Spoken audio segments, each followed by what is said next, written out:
Welcome back, everyone, to episode 2 of Transcendent Naturalism. Last time I sort of took center stage, and Gregg was my dialogical educer. And so we're going to flip now, and I'm going to turn things over to Gregg Henriques, and I will be his sounding board and mindfulness mirror. Lovely. Yes, John. Well, you've both the combination of your leveling up talk and then the summary we did last time, I think did an excellent job of setting this up. And so what I've got prepared for us today is sort of walking through the connections that you've laid out with the UTOK worldview. And what I think is pretty striking is, at least this is what I hope to convey, is just how rich and knitted, to use a conforming idea, and that these connections are. Right. And so this will sort of be then a stage in our transcendent naturalism, say, okay, here's a slice from this particular vantage point that would afford us kind of a morsel, as it were, to eat off of transcendent naturalism from a worldview that's, got sort of a lot of potential richness in it. Right. Let's just situate then ourselves in that worldview, where I'm going to say, hey, not surprisingly, I'm talking about a one world naturalism, of course, in that regard. We're transcending the old dual world system, but we're doing so in a way that is fundamentally different from the reductive physicalist vision of a mechanistic worldview reducing to matter and sort of the Newtonian vision, or one that reduces to a sort of phenomenological idealism, Kant. And of course, I talk about the Enlightenment gap, really a sort of a confusion between a Newtonian ontology and a Kantian epistemology, and we need a new worldview in relationship to that. To bridge the gap. And I think what your structure did was lay out what that worldview, the core ingredients of what that worldview should look like. And that kind of system, when I look at it that way, it's like, wow, that's exactly kind of what the kind of worldview UTOK sort of is flourishing around. So excellent. So one of the things that then I also want to just sort of, in terms of this series, okay, I want to claim that our knowledge about the world and our place in it is fundamentally misaligned relative to our potential for meaning in life. Okay. And of course, this is your meaning crisis message, and that we are experiencing a meaning crisis and a wisdom famine. I will argue that the basic structure of what we see can be characterized as a chaotic, fragmented pluralism.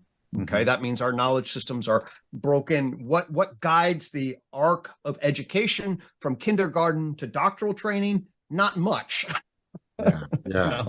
Okay, not much. But UTOK would say it doesn't have to be that fragmented. There's a lot more available integrations between various knowledge strands in a way that affords us capacity to make sense out of the whole than we currently operate from.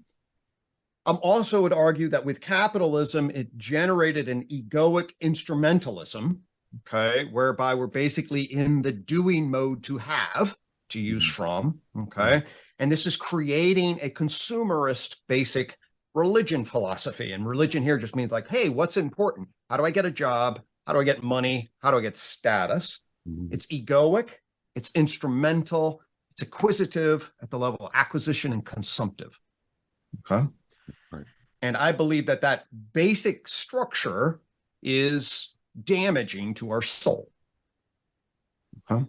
Fundamentally, the unified theory points to our relational structure as needing both social influence at the instrumental level, like, hey, can I move you around? And the felt sense of being seen, known, and valued by important others.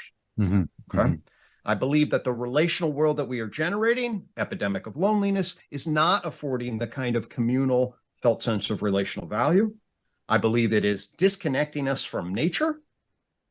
And I don't believe that it is not situating us with wisdom in the current context that we find ourselves at this point in the 21st century. Right. Okay. So these are all basic, like, hey, our system is giving us a weak egoic instrumentalism and a chaotic fragmented pluralism that orients us towards consumption at a time when we actually need to fundamentally transform from that operating system to something that's more transcendent in its orientation. And by transcendent here, I'll simply mean we got to get beyond the I egoically need more control. Right. We have to transcend that as being the fundamental thing that grounds us. And in fact, there's a lot of capacity to get much better right relation of our knowledge into wisdom systems. And in fact, I would argue we need to, because not only is there the meaning and mental health crises, there's the existential crisis. I heard you, I think, having a conversation with Steve March about reflecting on respond, if memory serves. And there's a lot of recognition that there's a meaning and mental health on the one hand. Certainly that's my primary focus. Then the existential crises of technology, of the global environmental crises that we face. And these things are intimately intertwined from a UTOK perspective. Yes. Okay. So for me, what I want to say is, hey, when we talk about a transcendent naturalism, we're talking about a needed worldview that reframes, regrips the grammar of our being in the world, being in relation to each other, being in nature, and being in relationship to technology. Good. Okay? Good.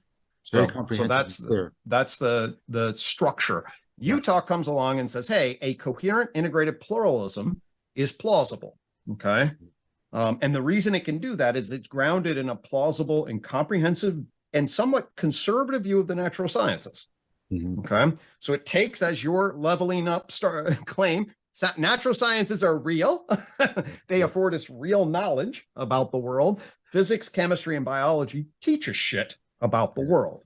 Right. And they teach us, they create a knowledge conforming to an epistemology on an ontology connection that has some sort of genuine grip about the world. And we need any comprehensive theory needs both framing about what that matter is, and then what are the physicists. We need a theory of both matter and of physicists knowing about matter. Right. Yes. For us to be in right relation. So we need a theory of physics and physicists. Yes. From a UTOK perspective. And a reductive materialism cannot do that. Yes, I agree. Yes. Reductive materialism cannot do that. Okay. UTOK flows us from a coherent picture of the physical sciences at the level of matter into the biological sciences, and it gives us this idea that there's a jump in dimension. Okay. Consistent with what I heard you say in relationship to core to the ontology is information. Yes. Yes. And UTOK is basically saying that actually at the first point of information is essentially, you can think about the Big Bang as a differentiating informational structure. Yes. And then I'm going to think about life as processing difference to make predictive power so that it engages in work effort that maintains its self-organization. Right. Yes. Okay. So we have difference, and then difference that makes a difference on a semantic structure. Right. And at that, then the organization of that difference on difference is going to be an epistemic organizing structure on an ontic. And it's going to grip it in a transjective way. Excellent. Okay. So that's what UTOK is ultimately saying in relationship to this. And it's then going to frame that evolving complexified structure. Okay. It says also ultimately that we are in, because of the way it defines the nature of information processing and communication networks, it also tells us that we're at a kairotic moment in the world, precisely because we have laid down a digital network that can crawl and remember, connect us all, and now through chat, talk to us in the interface. Yes, right? Yes. So the 21st century is seen before our technologies were not really engaged in us in a complex, adaptive, dynamic interface. Cups and roads, important as they were, did not feed back. When we started writing, created memory, created literacy, created computation, created internet, created artificial intelligence, and now creating artificial intelligent interface systems that are essentially interfacing. They operate very differently, but they're basically justification systems with these chatbot things, right? Yes. You frame, hey, chatbot, be my justifier and ask this question and frame it this way. All right. So we are now on the cusp of an information interface structure with the digital. And that, from a UTOK perspective, that's going to create a whole nother complex adaptive plane. If we're lucky, at the level, because it's going to create so much flux and difference. We're going to see whether or not it's like we maintain it, the existential risks, or maybe as it grows, it's going to create so much confusion, chaos, and have vulnerabilities that it may not evolve in an ideal way. Okay. So this is the fifth joint point. And this is super important in the sense that it basically says, I know a lot of people are experiencing an existential crisis. We could flip that around and say, we need all hands on deck, right? If, for example, let's say we were getting attacked by aliens, I would guess very quickly, with the right psychology, we can come together as a collective. Humans show this over and over again. If we could figure out a way to wake people up and say, hey, each of us is a garden fractal. Each of us has our own particular role to play. And collectively, the meaning structures is exactly that. That is how we will find meaning in life. And it is super important that we all participate with this basic framing and understanding at some level. We're participants in this very kairotic moment. We have to wake people up to a religio calling that recognizes that and creates a collective identity. That's what I'm hopeful for at the level of what would be a framing. Yeah, me too. I think you watched, I did a video essay on AI and its scientific and philosophical and spiritual significance. And just to put a punctuation mark on that, got news today that Geoffrey Hinton resigned from Google because he wants to be able to speak freely about the, dire situation he sees that we are in. He says that part of him even regrets that he did this work. That's so. Yeah, the godfather of all of this is saying, I think there's important concern. I think I take the people who are trying to be dismissive or pretend it's not going to make a difference. I think they're largely mistaken in their efforts.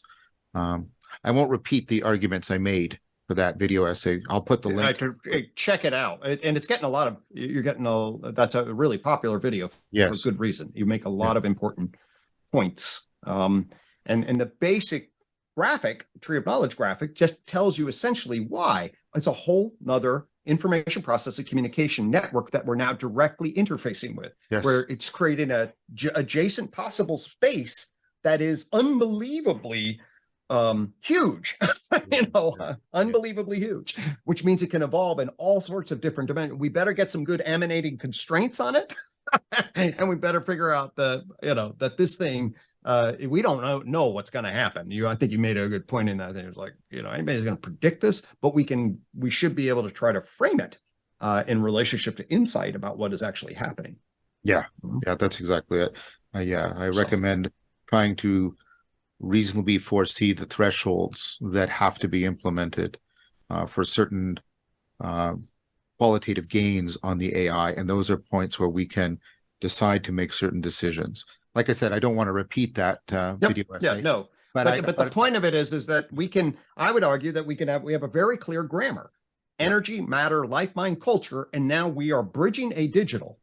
And that fundamentally that should be our grammar, not mind and versus matter, subjective versus, no, it's an energy, matter, life, mind, culture that is tipping into a new space.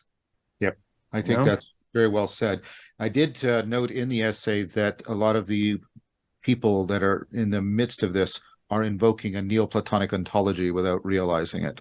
And I don't think that's happenstance either. But Greg, I'm very excited about how you've laid this out. It was very clear, admirably clear, very comprehensive, concise and tight without being rigid. Well done. So let's keep going. So let's then put this a little bit then in the meaning making structure. Like if we're talking about a religion that's not a religion, how do we actually frame that? I'll offer some brief thoughts about there, and then I'll come back to your talk, and then I'll jump from your talk into summarizing that, and then show that the three meta arguments that you make in your talk are remarkably aligned with the basic thrust of what UTOK is trying to do. Yeah. So at the level of kind of like, hey, how do we make sense out of the world? UTOK can be framed as an agnostic, atheistic syntheism. Right. Okay. And so it's agnostic in the sense that I'm not a fundamentalist or core foundationalist that says, oh, I know what the truth is. So I'm a scientist. The truth of, there's an observable universe. I'm going to make the best plausible abductive reason argument. And whatever's on the outside of that, is for me open to all sorts of mystical faith-based interpretations, but I'm not going to make strong onto epistemological arguments that are outside the origin. And ultimately, I think you're always going to get yourself sort of at the edge of what you can conceivably know, and that's sort of the agnostic position. So it's really just defined against a foundationalism or a fundamentalism. Right. It's atheistic in the sense that it doesn't take as ontologically real the second supernatural dimension and the personal nature of God as caring in the way we would. That's basically interpreted as more or less a projection. Okay. But it's syntheistic in the sense that I believe in the concept of God. Okay. I told that to a nun. She's like, that sounds a little wordy. And I was like, well, it is an important word to stick in there. Yeah. And what I mean by that is a couple of different things. First, there's the generic comment, hey, people believe in God, and that has real world consequences, as any leveling up ontology would say that it would. Mm-hmm. Okay. Course, yeah. So we should attend to that. All right. And I believe that our relationship to the universe, kind of like in a Spinoza's sense of God as nature, and the potentiality to be oriented toward the good, God as divine, the ultimate good, the true good, beautiful transcendentals, those kinds of notions are crucial for us, for our mythos, our sense of participation in the story of who we are and how we organize what ought to be. Mm-hmm. Okay, so that's what I mean by a synthesis. Like, unlike the new atheists who just think it's an unbelievably immature concept that has no value, I'm like, actually, I think it's fundamental as an epistemological, metaphorical, and in many ways, I believe actually has genuine ontological implications for it in the sense of how we are organizing, say, the complexification of the universe and how we organize value in relationship to the universe. Sure. Yeah. Well, keep going. I mean, yep. I'm that this part interests me immensely, so I'm worried about derailing things right now. We can come back to this. Yeah. So that's basically, and ultimately UTOK fundamentally can be summarized about cultivating wisdom energy. Wisdom is then finding yourself in right relation to, say, a divine double conception of who you could possibly be and what we could possibly be, and then metabolizing your core energy as a concept of work effort across time, and doing so that you are in right relation to what is as energy and what ought to be as wisdom. And then for the task, then the embodied phronesis Sophia task is to Sophia understand the isness and phronesis to embody the ought to be structure. Okay? So those are the two B's on the tree of life. And that's what this is a calling then to understand what is and to live wisely in the embodied way of being. So that's the structure of what UTOK's trying to offer at the level of kind of like, hey, where are we? What are we trying to do? Okay. Now what I want to basically say is, well, what kind of worldview does UTOK afford? And then this gets back to John's brilliant leveling up argument. Okay. So John basically, so what we did, Vervaeke, brilliant analysis, so what John did is he took us through three core arguments, powerful, big, broad arguments.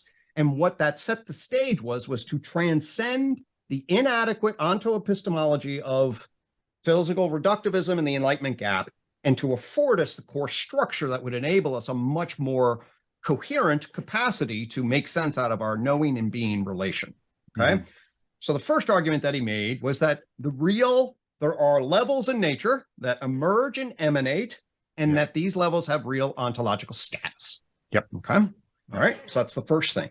What I'm going to do then is I'm going to then take that and show I can put some frame on that through the tree of knowledge and periodic table of behavior. So I'm going to basically say it's totally, and let's add some richness to that category system of the levels. I think that's totally right. Mine was very much a structural argument and not an argument about what the content of these levels are, etc., because I was trying to get a core argument done. Yeah, right. Totally. Absolutely. Which is absolutely, that was the right approach. We need that. I'll make a comment about that. The second core argument that John made, working off of Pickstock and others, was that there is a Neoplatonic framing, conforming framing for being and knowing.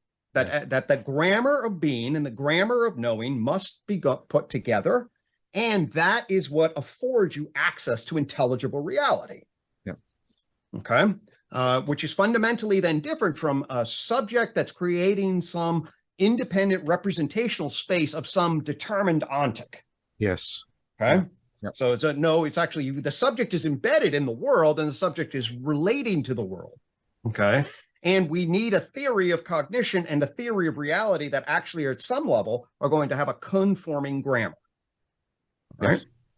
Yes. And then the final piece that John emphasized is that the distinction, which pops pretty strongly from the Enlightenment, that splits our epistemology into objective science telling us about the world versus a subjective phenomenology, is not an adequate epistemology. Okay. Clearly, we need concepts that place subject and object in polar relationship to each other across dynamic time, and that's the transjective vantage point. That's right. That's right. Okay. So, what I consider John to have done is an exercise in what the critical realist philosopher Roy Bhaskar called philosophical underlaboring. Okay. The underlaboring of the philosophers to come on and say, what are the concepts and categories that you're bringing to bear? What are your fundamental assumptions? What has come before? And what works and what doesn't? So when you say you laid out the core structure of the grammar and assumptions, that's exactly the philosophical underlaboring. Okay. And I'll point out, with a note to Roy Bhaskar, somebody I respect as a philosopher, he developed his critical realism in ways that have direct parallel, okay, to your leveling up argument. The stratification of nature was crucial. A particular kind of, you can't reduce your ontology to epistemology. He argues Kant does that, and that you must and we need a critical justificatory social construction of knower, frame at some level, cognitive into socially constructed knower at some level, that situates that knower in the world. That's the critical realism. Right. Okay. That he places in there. So all of that, I just want to note his framing of critical realism and your underlaboring actually afford a tremendous amount of overlap. On your advice, I do have a book by Bhaskar. I haven't had a chance to read it yet, but I will. I find him to be powerful, especially as throughout his career. He does a lot of interesting things, but the critical realism argument is very good. Okay, so there's the backdrop. Now what I want to do is I want to then really show the sinking. Okay, so and this is basically a way to then say, hey, John lays the ground. There's UTOK that affords a particular worldview. Now let's see that connection interfacing. Right. All right. Yeah. And if I can, maybe let me share screen here. I I'll shift into. You already did. Okay. I already enabled that. Yeah. You knew that was coming. I confessed I was doing that. And for folks that are, but anyway, that is my style. Okay. So now let's talk about the meta argument number one, which there are levels of emergence and emanation. I'm going to take the argument, what you said, and say, yes. Now what I want to do is I want to say, let's see if we can put some framing on it. And I want to do the leveling up with the tree of knowledge and PTB. Okay. Yeah. So the first basic thing is, of course, the classic tree of knowledge. What is this a depiction of? Well, it is a depiction of the emergence and emanation of complexification. Yes. Yes. Okay? That's what it is. So what it does is it captures the basic structure. Now, in relationship to the levels argument, what I'm going to argue is that actually embedded in this and then popping into the periodic table is actually at least 3 different kinds of leveling up processes that give rise to new properties in an emergent and emanating way that have different features to them. The first is that they're aggregates. Okay. The aggregate feature of emergence is there's one car doesn't have traffic, many cars have traffic. Mm-hmm. One water molecule doesn't have fluidity, many water molecules produce fluidity. Okay. Mm-hmm. So one of the most classic and basic weak forms of emergence is that groups of things get together and then they engage in pattern wholes across those groups, okay, as a function of their aggregate that then have different kinds of properties. It's one of the simplest and most basic forms. Okay. Yep. There's also, however, a specific kind of leveling process. And this is what Tyler Volk identifies in his excellent book, Forks to Culture. So what Tyler Volk realizes and makes the case is that not all emergences of different kinds of things that are complex are the same as the kind of leveling up integration, what he ends up calling combogenesis, that results in the part-whole relation that goes from quarks to culture. Mm-hmm. So, for example, okay, there is a difference between a particle to an atom, which is part of the integrative leveling up process, okay, because we consist of particles and then atoms. Yes. That's different than a galaxy. We don't live inside it. We live inside of a galaxy. Galaxies don't live inside of us, okay? Yes. And he identifies the argument that there are different kinds of integrative levels that are specific to us and result in a part-whole integrative leveling up process that we should track and make separate from general aggregate patterns. Mm-hmm. Okay. And he calls that process combogenesis. All right.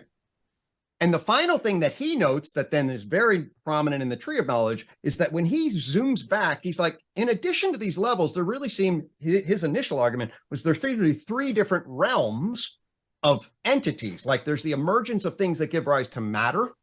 And then he identified life and then culture as two additional evolutionary realms.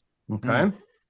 He and I have since coordinated. We've worked together, and we have a position paper coming out in the next a special issue of Big History Journal that shows that the tree of knowledge identifies, of course, life as the green and culture as the blue, just like he did, but identifies the third layer of realm as animal mindedness, which carries very similar features. It's a novel form of information processing communication network generated by what he calls propagation, variation, selection, retention, i.e. an evolutionary kind of emergent emanation constraint dynamic. Right. Okay? Right. Yep. All right. So now he is able to say, hey, there's the levels, and then there are actually 4 realms or planes or dimensions of existence. Okay. So you're also now proposing that we're at a kairos where there's another realm emerging, the digital. Do I understand you correctly? Yeah, that's exactly right. Right. Exactly. So the 21st century is potentially going to stick another plane of existence on this graph. Yeah, the virtual, the virtual digital. The virtual digital world. Exactly. And it's a very weird one because we're essentially pulling up matter, right? Generating a weird non-living matter and interfacing with it. Yeah. You know, artificial intelligence, fingers crossed it goes well. Yes. Okay. So this shows on the Tree of Knowledge Summit. It becomes clear when we put it in the periodic table of behavior. The periodic table of behavior, these general object field relations, well, that would capture your aggregate across space-time. Okay, mm-hmm. So that'd be a galaxy, it would be a whatever cluster that we would use at the general level. Then you get these primary levels that then also cut across dimensions of behavioral complexity. Okay. And then what this does is actually when Tyler Volk identified levels, you know how many he counted? 12. And we did it completely independently. There's slight minor differences in ours. But what we can see here then is what I realized is that each dimension has a primary domain organization. So for example, the dimension of matter has particles that collect into atoms. That becomes a primary whole. And then primary wholes get together to create molecules. Right. Okay. Then there are parts that are genes or organelles. They cluster together in cells, and then cells can aggregate. You go from a jump from a prokaryotic to a eukaryotic. That is a clustered aggregate. That's a shift in complexification. And then multicells can then grow either in the form of things like multicellular creatures like fungi and plants, or large groups of things like collections of algae. Okay. So, but what you're seeing is cells jumping together to form groups. Then we get neural networks, sensory motor neural networks that then collect into a sensory motor loop where you get a complex active body with a brain. That's what I call mind one, and a complex active body at the Cambrian explosion. Okay. Yep. And of course, there's as we've talked many times, there's lots of intermediate phases, planaria worms, basically into lobsters, more or less, okay, represents the mindedness of a sensory motor creature, which then, of course, then forms into family groups. And then ultimately yet another kind of information unit, symbol, or symbolic justification, into mind 3, culture persons, justifying their actions in family, community, nations. Mm-hmm, mm-hmm, mm-hmm. Okay. So when we ask, well, what is the leveling up process? Okay. according to the periodic table of behavior, what we can say is, well, there's aggregates that create certain kinds of properties. Then there's a core combogenesis property that tracks the emergence of parts into wholes into groups, then across 4 different realms or dimensions. Mm-hmm. Mm-hmm. Okay. That's cool. So, and then I'll stop. Yeah, go ahead. So I'm trying to see. Let me gather my thoughts. So a lot of people have, like Evan Thompson, for example, DePaulo and others have argued that in life you get a kind of irreducible complexity because you get interdependence. Like the parts can't exist as the kind of parts they are independently from the living thing, but atoms can exist as atoms independently from molecules, and that's a fundamental shift in how it's organized. And then, of course, when you go to that, and then you get multicellular creatures, the individual cells can no longer live independent from the whole organism. And you build up, you start to layer the dependency relations. Is that's what I'm just trying to form a question? Is that's what meant by convergenesis? It's more than just aggregation. You get aggregation that then becomes this shift of interdependence in a fundamental way. That's absolutely true. What the key thing that Tyler Vervaeke is talking about with combogenesis is, as the title of the book suggests, he just wants to make sure that we're attending to the difference between complexification that is part of our history within us and layers us on top of it, as opposed to different other kinds of complexity. So, I see. And then so it's just making an important distinction that, hey, solar systems have some degree of complicated or complexness, but they're not part of the journey of part whole group relations that stack our interdependencies. So the distinction is between a causal complexity and an ontological complexity, right? Exactly. Right. So he's wanting to highlight the ontological complexification stack that goes quarks to culture. Okay. And so that's a particular kind of leveling process. Now, the reason it's super important to highlight is because there are then basically semantic identity structures. If we go to like Michael Levin's work, semantic identity structures that then create part whole synergies at the level of life, mind, and culture, right? That afford particular kinds of identifications across the stack. And those identifications are giving rise to self-organizing autopoietic behaviors that are not present in matter. That's right. Okay. Oh, that's very good. That's clarifying for me.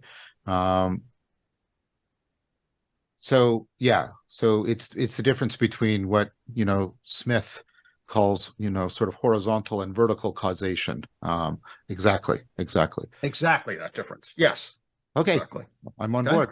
Good. All right. So that's the basic structure is the levels argument, the philosophical underlaboring, super profound. There's an emergence emanation structure. There's going to be a top-down, bottom-up structure. And by the way, it's going to go right with our cognition when we move to there. But we can then say, hey, there's general aggregates. Oh, there's stacked integrative levels across 4 different dimensions. And oh, by the way, I argue, if you look at the topics in science and the fields in science, the topics and fields in science actually correspond quite nicely to this classification. Yeah, I was noticing that.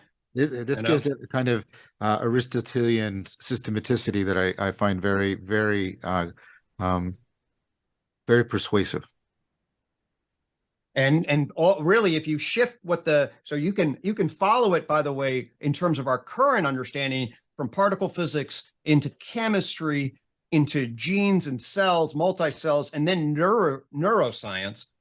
Things get really complicated here because the animal behaviorists and the problem of psychology didn't know how to frame cognitive-minded animals, right? So they cut the term behavior from it, and they should have called them minded animals. And if they called them minded animals and emphasized the property of animal behavior that's unique relative to cells or atoms, our minded behaviors, we would have actually then had a very clear stack. That's what I'm trying to correct. If we get from minded animals into, say, groups of animals, elephants, primates, and then go from groups of primates to great apes that then talk, now we can follow the behavioral patterns through psychology into human psychology and then cultural anthropology and human sociology.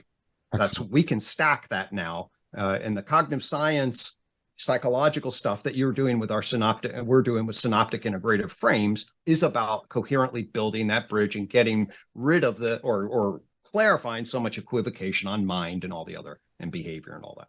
Excellent. I think this is good. This is very good content to the notion of levels. So, and that's what I wanted to compliment. Is sort of like, okay, what can we've delineated the fundamental concept. Now let's start some taxonomies and clarifications that we can then apply. Okay? Yeah, excellent. All right. So that's the first argument, and that shows that actually the leveling argument is embedded and can be clarified with some additional content. Okay, so that's the first meta argument. The second meta argument, okay, is conforming theory. Yeah. Okay. Conforming theory. And I'm going to frame this by one of UTOK's phrases, which is you marry the coin to the tree. Okay. Ultimately, you marry the coin to the tree in the garden under God. Okay. Right. So let me frame this, and then let's see if this is going to connect to your sense and the arguments you made for conforming. It's going to twist it a slightly different way through the lens of UTOK, but I think what we'll be able to see is just how clearly, when we make that twist, this conforming idea emerges, and why we need epistemologies that specify the framing of this conformity. Okay. Okay. Good. So that's what the basic UTOK architecture, if you just said it in one word, the coin. So the coin, as we've talked about, is think of that circle as each of our unique epistemological portals as our psyche. Okay. So the coin is our human identity function. Okay. And it simply represents your phenomenological view on the world and my phenomenological view on the world as unique human identities. That's just what it stands for. Okay. It then places that coin in relationship to the tree. The tree of knowledge then is the scientific third-person objective vantage point of the world, at least as crafted by UTOK. So now we have our behavioral view of the world. Okay. We can say, hey, the world, if we adopt the scientific view, what fundamentally the scientific view was about, I would argue, in modern empirical natural science, was, hey, we need to adopt the view of an intersubjectively agreed upon observer that can be factored out as much as possible and watch the unfolding wave of behavior, whereby if you're trained from this vantage point, you could procedurally and propositionally track the behaviors of the world. That's what modern science is trying to do. But of course, by definition, that means there's an epistemological gap with any subjective perspective that's an inside-out view that you can't see. Yes. Okay. So that's just the nature of the grammar of modern empirical natural science, is that it doesn't afford a clear picture of the unique particular subjective phenomenological vantage point. Yes. Okay. So UTOK says, well, we just need to acknowledge that. And it's good for us to have psychotechnologies or epistemological technologies that place in right relation that unique particular vantage point as a human identity in relationship to a third person behavioral vantage point. Mm-hmm. So that's and then the question is, and what UTOK that I'll show in the next slide, is that how you position yourself as a subject and how we position the world from the tree of knowledge is actually going to create a massive conforming grammar vision. Okay. Cool. So ultimately then in the garden under the concept of God then gets into the axiological commitments. I'm not going to talk anything about this because it's mostly about the conforming of how our epistemology and our ontology can be connected. Okay. The axiological arguments are different. All right. Okay. So so how do we think about, okay, so here's our scientific map. So if we want to see the world in as objectively as possible, we're seeing the world as an unfolding wave from energy information into material objects, into living organisms, into minded creatures, into cultured persons. Okay. Mm-hmm. Now I want you to situate yourself from your recursive relevance realization witness function. Okay. And what I want you to do is then, from your particular perspective, can you experience yourself as a material object in space-time? Okay? So we can obviously, hey, I'm pressing against the world in a particular way. I am a living organism, and I would argue that we can orient our valence qualia through our animal cells to get as close contact with our felt embodiment as possible. Okay. And then we can trail that through our valence qualia into our adjectival, adverbial witness function. We can identify our mammal, global neuronal workspace, and our primate core felt sense. Do you feel seen, known, and valued or not in the world? Okay. And then finally, we're justifying. Okay. We're engaged in justificatory processes. All right. So that I would argue that we can see inside and out a particular type of energy, matter, life, mind, culture perspective. Right. And this is something you can enact, is what you're making the case for. This is not something that remains in third-person propositions, but you can actually participatorily, perspectively enact it within yourself. That's going to actually get us to the next final part of your argument when we get into transjective, because there's going to be a participatory transjective interface between inside out, outside in. Okay. But for right now, what you're saying is there is nevertheless a sense that this is not just something we represent, this is something we instantiate when you do that move you just made. Exactly. 100%. Okay. 100%. And so basically what I want to say is that, hey, there's energy information at the level of material complexity. Then there's some kind of living bioepistemic layering on a mental, psychological, minded epistemic layering through the nervous system, through a social, and then ultimately a particular kind of science. Remember, we had to fit the physicists in there. Yeah. Okay. Yeah. And we can frame physicists building systems of justification that map matter.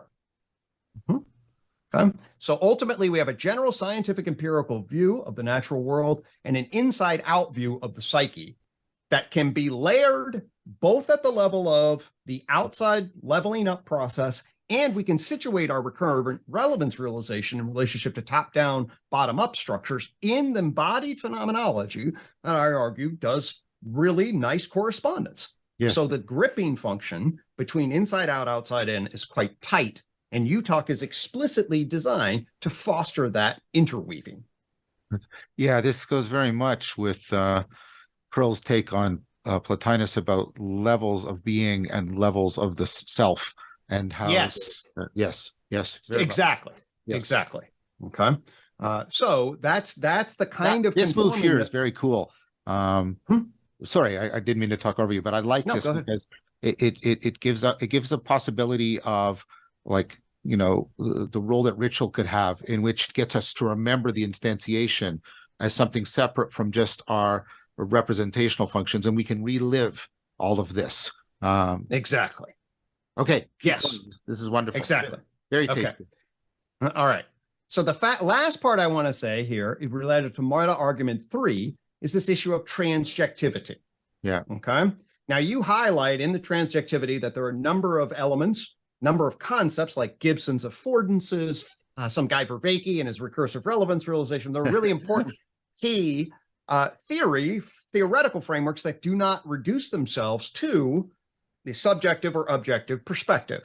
Yes. And I'm gonna argue that actually I landed on this also. And the meta theories that I developed in relationship to explaining the complex causal dynamics of us as animals into primates, into persons, in the form of an behavioral investing theory, in terms of influence and in forms of justification, are actually transjective.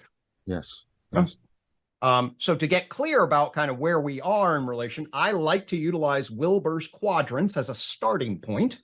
Yes. Okay. So here are Wilber's quadrants. One of the things he becomes famous for is dividing our epistemological, and I emphasize, I think it's a much better epistemological than ontological frame by Wilber. But anyway, that there's an interior and exterior, and an individual or level and a collective level. And in so doing, that gives us 4 nice categories of framing our epistemological structure.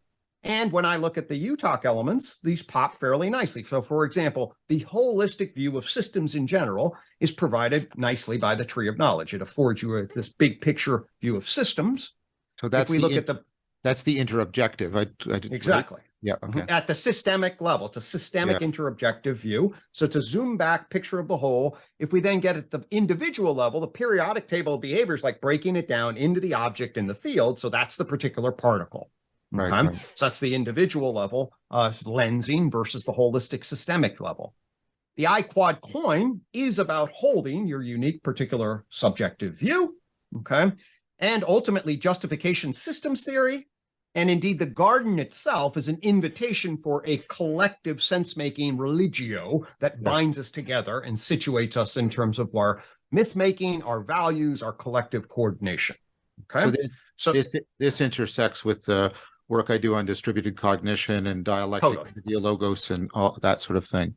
Exactly. And the argument fundamentally is that we are parts in the collective system of justification. So we want to recognize that, and we want to find the right resonance structures in relationship to that. Okay. But ultimately, I find that Wilber's quadrants model are actually quite static. Yes. Okay. They're still frame pictures through these epistemologies. And for me, so you have the objective, intersubjective. For me, the dynamic interplay is the across time consequence when we put shit in motion. And that fundamentally is what the transjective is for me. Yeah, I think that's I like that. I think that's right. The transjective is the alethetic from Heidegger, aletheia field that makes these connections and movements and transfers and all the different kinds of metaphors we want to use possible. I agree with that. I think that's exactly right. So I call this I quad aspect monism. I quad meaning we're going to do four. Okay. So there's a subjective, an objective, an intersubjective, and ultimately a transjective. These each provide epistemological aspectualizing frames on a one world. Okay. Right. And we can rotate through them dynamically, with the most dynamic and inclusive being the transjective. Right. Yeah, that's right. So the transjective becomes the through line of all of these other jectives that can't be reduced to any particular aspect itself. That's that's very interesting. I would argue you can sort of rotate this Wilber thing and imagine that's one slice in time, and then create a time dimension, and it is the flow through them that is really the transjective, because the transjective captures the time dimension. It's an iterative process between age and arena. It's a dynamic changing process. Yeah. It evolves and revolves and involves. Yes, that's exactly very good. That's very good. Exactly. So then the last thing that I'll say, and then we can, is that, okay, well, what kind of theoretical frames does UTOK bring to bear? And it brings, for our person layer, it brings justification systems theory. Justification systems theory provides a framework for our propositional networks. The structure and function of our propositional networks are to legitimize is and ought in a collective way, okay? And that both to explore that through question-answer space and to create worldviews that constrain it, okay? But fundamentally, what is justification? Justification definitely is not located just in the subject, nor in the objective world, nor is it even just the static conceptualization. A justification process is going to be a transjective process. Yeah. I think this is coming out in some of the work I'm doing with Dan Chiappi on Brandam's updating of Hegel, and this idea of prospective and retrospective responsibility and accountability, which is, of course, our justification terms. So I think that fits in very well. That's what I meant when I was trying to talk about how rationality binds autopoiesis to accountability. Yes. Yeah, very much. Yep. So justification is when we, recursive relevance realization is, from my vantage point, the cognitive framing, okay, that places the agent in relationship to the arena, which then creates the path analysis of investment. Yes. Which again, like adaptation, is not found just in the organism, not found just in the environment, but is an unfolding workflow that has consequence feeding back into the entire structure. You can't locate investment inside the organism or inside the environment. It is the dynamic interplay of work effort and consequence. So again, it is clearly framed by subjective, objective interfacing across time. Yeah. And so the behavioral investment theory frames it that way. influence, my felt sense of being in the world, my felt impact upon you, the impact feeding back upon you. Influence, again, is not something that is found subjectively or objectively. It is a process of unfolding between individuals. Right. So all three of the major frames that are brought to bear as the causal explanatory network, and I then argue, obviously, in my book, I can take recursive relevance realization and drop that into each one of these frames and stitch them together in so much more detail than I ever could prior to knowing you, with the level of and in a higher order grammar, right? A higher organizing grammar that enables us to see the levels outside and the levels of cognitive organization inside. And so to me, what we clearly have is a leveling, conforming, transjective frame. Excellent. Hold your book up slower, by the way. I got to be trained on that. Right. Okay. So that's basically the argument that says, hey, the structure that the underlaboring structure that you elucidated is remarkably aligned with that. And that's not the kind of framing that I was attending to, but so it's a massively convergent argument to be made as far as convergent validity argument, in my opinion. That's great. I think the complementarity, I think the way you fill things in, give specific content, lay out specific processes and causal factors and structure. I'm very strongly in agreement with it. I think it's like the levels. Yeah. Like people will sometimes ask me, what are the levels? And I just say, look at Gregg's work. Right. That's what I do, basically. And they'll say, what are the differences? And I'll say, well, they're not just quantitative, they're also qualitative, and look at Gregg's work. And so, yeah, I think the two arguments actually need each other and go well together with each other. Because I mean, from your side, if you didn't have the arguments I was making, you could just be dismissed by the reductive naturalist, right? Totally. And from my side, right, when people ask me, yeah, but what does this actually mean or point to? What does this refer to? That's when I need the work you've done. And so they go very well together. They go very well. And indeed, yes. So there's the underlaboring, there's the architecture, the Neoplatonic underlaboring, the clarity of that, Neo-Aristotelian architecture, right? Yeah. And then our theories, our J dynamics coupled to recursive relevance realization, kick ass, and by my estimation, I'm telling, because as I've said many times, I enter into a conversation and now my phenomenology is, I am engaged instantaneously in recursive relevance realization, right? Yes. I mean, I'm just noting that my witness function is doing that, okay? And what it is doing is and then you pay attention to this on your end, are you extending that relevance for passive effort? What are you doing, right? And then are you tracking how you are coordinating through your primate capacity to mentally represent the theory of another person's mind, track what they're doing in terms of how it changes on cooperative, competitive, relational value, social influence dynamics, right? All of which is then embedded in a participatory perspectival structure. And then we're out here justifying, right, our propositions. Right. Yeah, that's really good. And to me, that's a very, very simple. I mean, it's elegant, rich, complex dynamic. It gives the generalizing frames, to make another point you make, and it affords a huge amounts of nuance and differentiation. So it does a really nice job gripping the generalizable and then also orienting toward the specific in a way that I find to be very compelling. Yeah, I agree. This is very good, very compelling. So I think this is a good. I don't like first of all, I mean, and this is a little unfair to you, and I don't mean it. I've seen this argument many times, like versions of this argument. I've seen it. What I mean is, this is new, but it's a culmination of a lot of work we've done together. So I don't come out with this with like, what is Gregg talking about? So I just want to caution the viewer that we are both probably doing that to some degree with each other. And it's very important that you look at some of the other shows in the Cognitive Science Show playlist, some of the other arguments, just so some of this stuff that might strike you as they're acting as if this is familiar, but it's unfamiliar. And so just that general caution.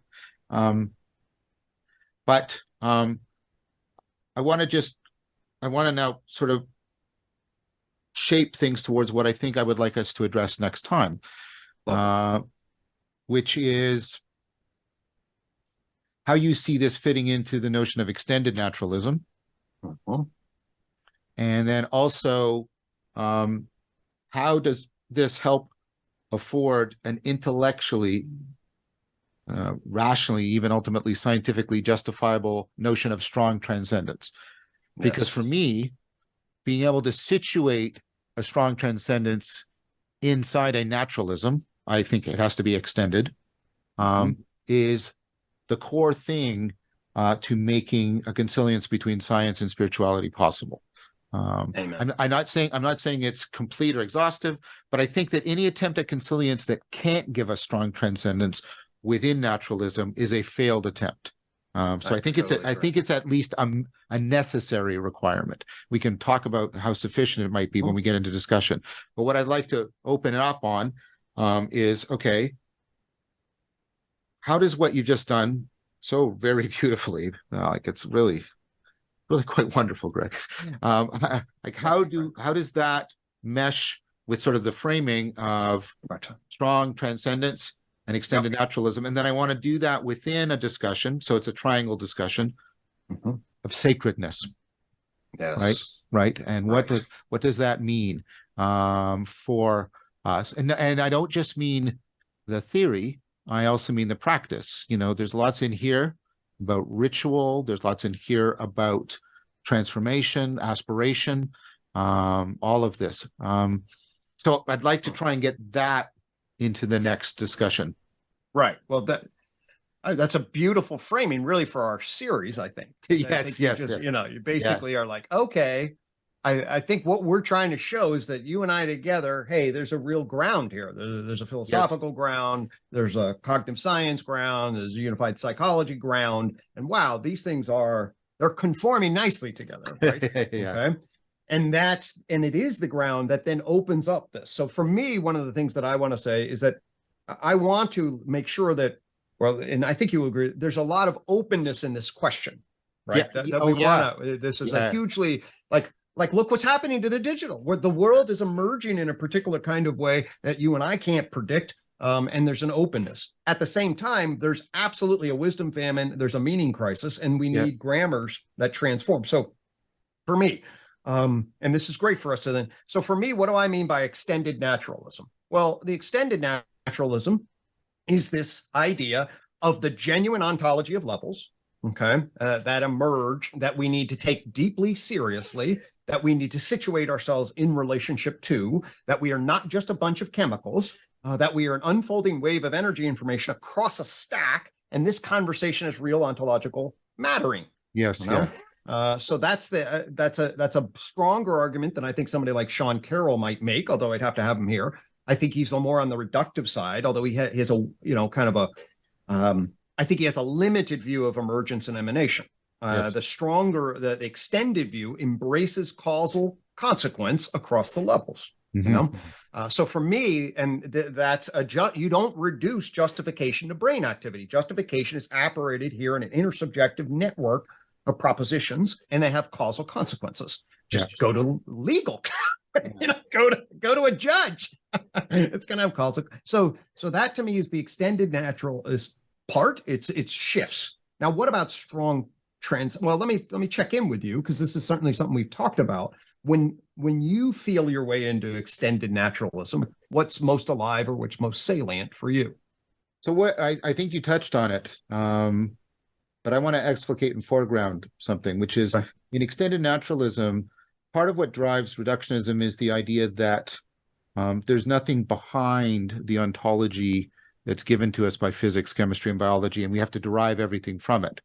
And then part of what I think we are both arguing is no, because if you do that, you can't actually situate the scientists generating the physics or the biology or the chemistry into that worldview.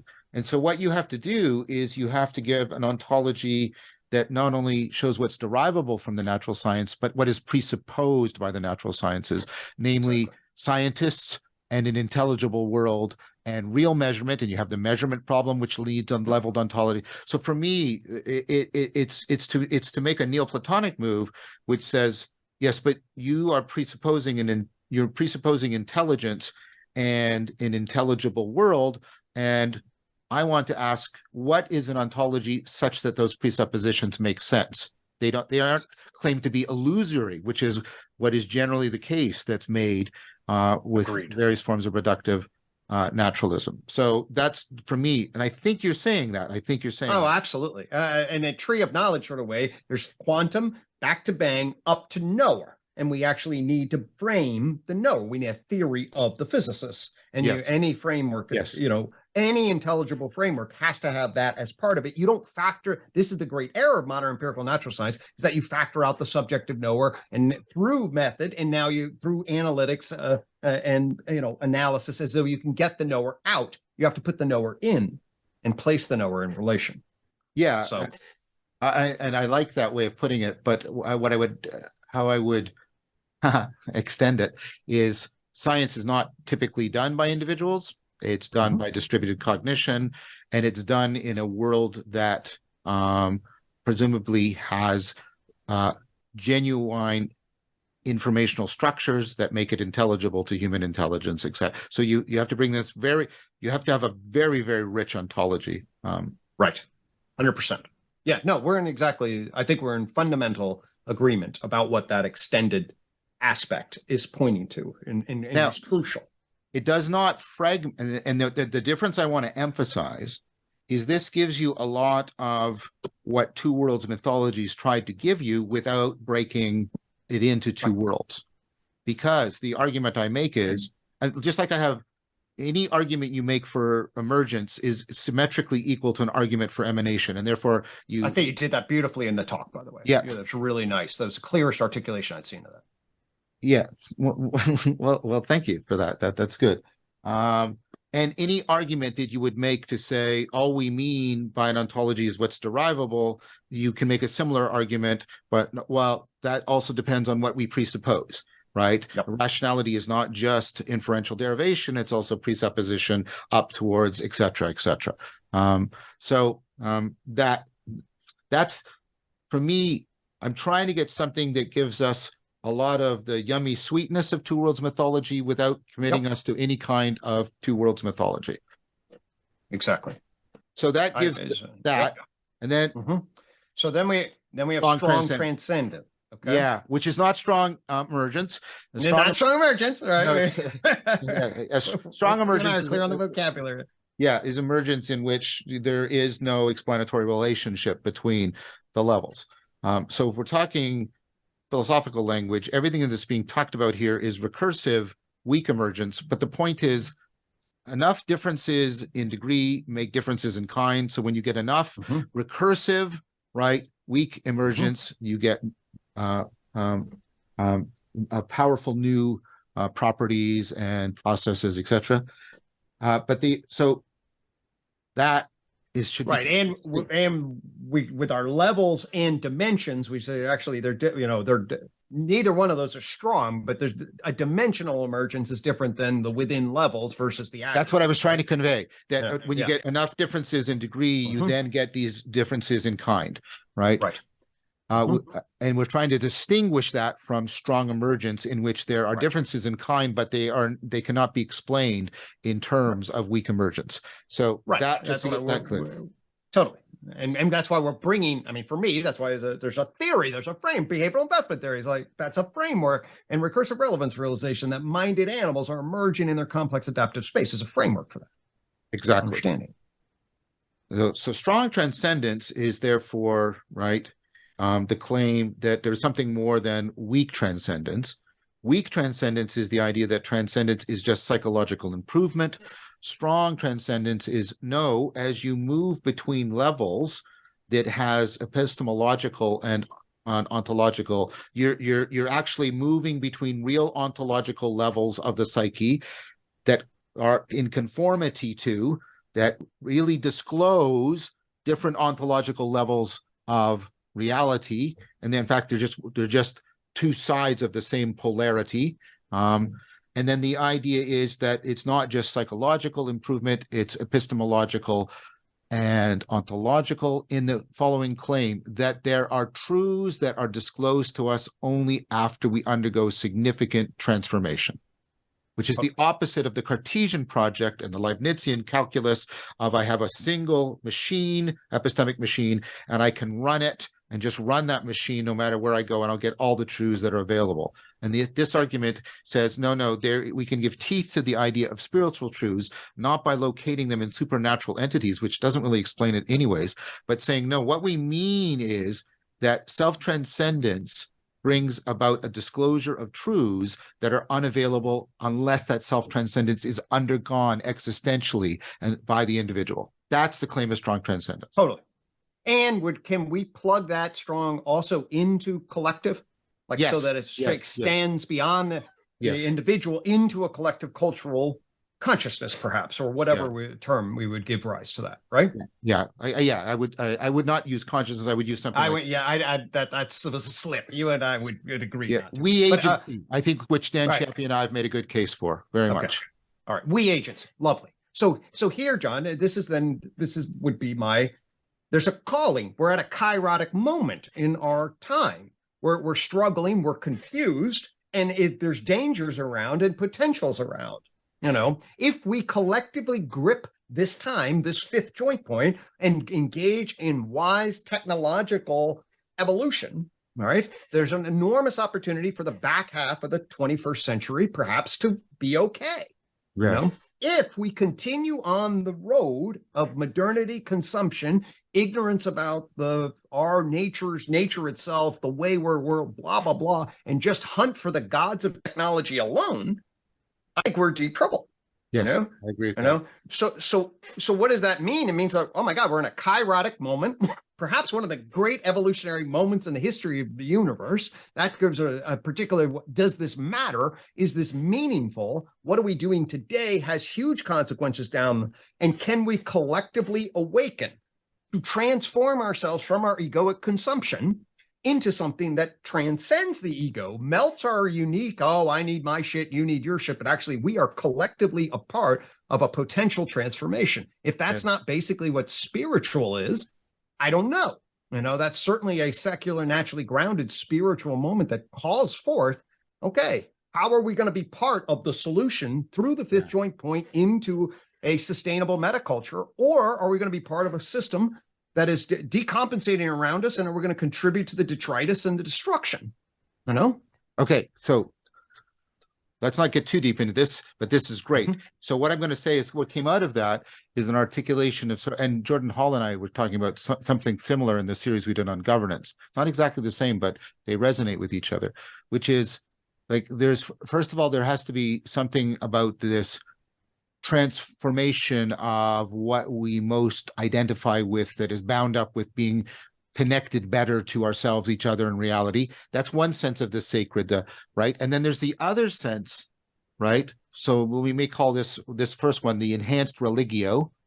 And then the second one you articulated, and I mean this in the way that Jordan and I were talking about, is the prophetic sense, not in the sense of telling the future, but trying to tell forth so that people wake up to a kairos so that they can be called properly to action. I mean prophetic in that sense. Absolutely. Okay, so what we could talk about is how all of this, right, talks about the sacred in those two dimensions. Perfect. I think that's a good place. And then, and then we'll start having people in. I think that'll be our third one that you and I will just do. And then we'll start getting our guests in, and they are going to riff on this and jazz it and take it in places that we can't foresee. And absolutely. And hopefully we can just germinate a lot. I wanted to thank you. Thank you, my friend. This was wonderful. You took the baton and you just ran the marathon really well with it. Well done. Thank you so much. You handed it very off nicely, and I look forward to coming back and doing this again.